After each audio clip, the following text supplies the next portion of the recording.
Donald ટ્રમ્પે president તરીકે શપથ લીધા ત્યારબાદ તેમણે કેનેડા અને મેક્સિકો પર 25% ટેરિફ લાદવાની જાહેરાત કરી હતી. જો કે બાદમાં તેને મુલતવી રાખવામાં આવી હતી. ડોનાલ્ડ ટ્રમ્પે કેનેડા અને મેક્સિકોને તેમની બોર્ડર પરથી અમેરિકામાં ઇલીગલ ઇમિગ્રન્ટ્સ અને ડ્રગ્સની ઘૂસણખોરી રોકવા માટે પગલાં લેવાનું કહ્યું હતું અને સાથે ધમકી આપી હતી કે તેઓ તેમાં નિષ્ફળ રહેશે તો 25% ટેરિફ લાદવામાં આવશે. ટ્રમ્પે ટેરિફ લગાવી હતી, પરંતુ કેનેડા અને મેક્સિકોએ બોર્ડર સિક્યોરિટી ચુસ્ત કરવાની ખાતરી આપ્યા બાદ ટ્રમ્પ એડમિનિસ્ટ્રેશને તેને છેલ્લી ઘડીએ ટેરિફ મુલતવી રાખી હતી.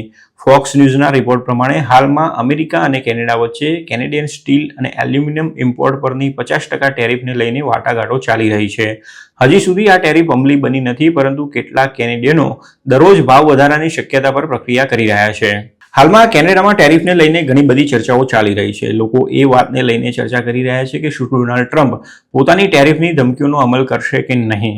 કેનેડામાં રહેતા પોલ ડટને જણાવ્યું હતું કે તેમને નથી લાગતું કે ટ્રમ્પ ટેરિફ લગાવશે. ટ્રમ્પ ફક્ત ધમકી આપી રહ્યા છે અને તેથી તેમને કોઈ ડર લાગી રહ્યો નથી. જોકે કેટલાક કેનેડામાં આને લઈને રોષ જોવા મળી રહ્યો છે. એક કેનેડિયન રેસિડેન્ટે જણાવ્યું હતું કે ટ્રમ્પ મૂર્ખામી કરી રહ્યા છે. આ એક મૂર્ખામી ભરેલી વાત કહેવાશે. તેમણે તો ડોનાલ્ડ ટ્રમ્પને જ મૂર્ખ કહ્યા હતા. જોકે એવું નથી કે ફક્ત કેનેડિયનો જ આને લઈને ચિંતાતુર છે, પરંતુ ટેરિફની અસર બિઝનેસ પર પણ પડી રહી છે. હાલમાં ઘણી પ્રોડક્ટ્સ બોર્ડર પર અટવાઈ ગઈ છે, કેમ કે ટેરિફને લઈને હજી સુધી કોઈ સ્પષ્ટતા કરવામાં નથી આવી.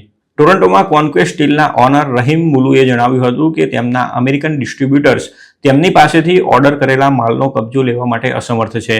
તેના કારણે તેમની કંપની અમેરિકાથી કેનેડિયન માર્કેટમાં આવેલી કેટલીક ઇન્વેન્ટરીને ફરીથી ડિસ્ટ્રીબ્યુટ કરવા પર ધ્યાન કેન્દ્રિત કરવા ઈચ્છે છે અને કેનેડિયન માર્કેટમાં થોડી સસ્તી કિંમતે વેચી શકે છે. ટેરિફની શક્યતા વચ્ચે બિઝનેસ ધીમા પડી ગયા છે અને કામના કલાકો ઘટાડવા પડી રહ્યા છે.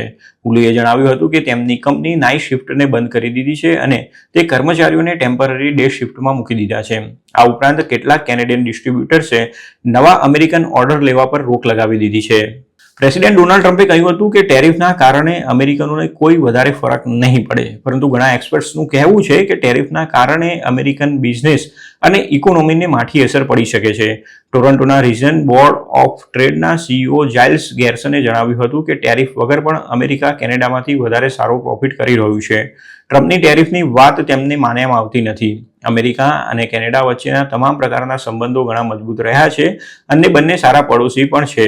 અમેરિકા કેનેડામાં $500 બિલિયન રોકાણ પણ કરવામાં આવ્યું છે. ટ્રમ્પની પ્રથમ ટર્મ દરમિયાન તેમણે આ જ પ્રકારની ટેરિફ લાદી હતી, પરંતુ તેમાં કેટલીક મુક્તિ આપવામાં આવી હતી. જોકે આ વખતે ટ્રમ્પે કહ્યું છે કે એવી કોઈ છૂટછાટ નહીં મળે. જોકે કેનેડા પણ ટેરિફનો જવાબ આપવા માટે તૈયાર છે. કેનેડિયન વડાપ્રધાન જસ્ટિન ટ્રુડોએ જણાવ્યું હતું કે ટ્રમ્પ કેનેડા પર ટેરિફ લગાવશે તો કેનેડા પણ તેનો મજબૂત જવાબ આપશે. યુએસ ઇન્ટરનેશનલ ટ્રેડ એડમિનિસ્ટ્રેશનના ડેટા પ્રમાણે ગત વર્ષે અમેરિકાએ કેનેડામાંથી $7 બિલિયન સ્ટીલ ઇમ્પોર્ટ કર્યું હતું. જો ટ્રમ્પ આ દિશામાં આગળ વધશે તો કેનેડા $155 બિલિયન માલ પર 25% ટેરિફ લાદશે.